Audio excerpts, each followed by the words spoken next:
Hey everyone, welcome back to the channel. Today, I'm going to show you a quick and easy way to disable autocomplete in Visual Studio Code. Perfect if you prefer coding without those automatic suggestions popping up. Let's dive right in.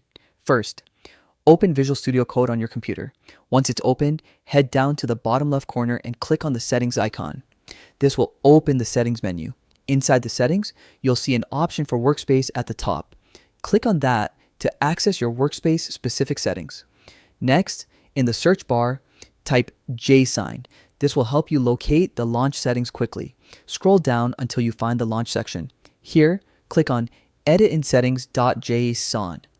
This will open the launch settings in a separate window. You'll see some code inside brackets. Highlight all of it. Now, go back to the original settings window and paste the copied code here. This simple step will disable the autocomplete feature in Visual Studio Code. Once you're done, close the settings tab and make sure to click save. And that's it.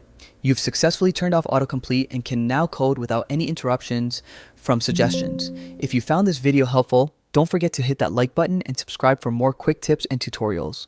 Thanks for watching, and I'll see you in the next one.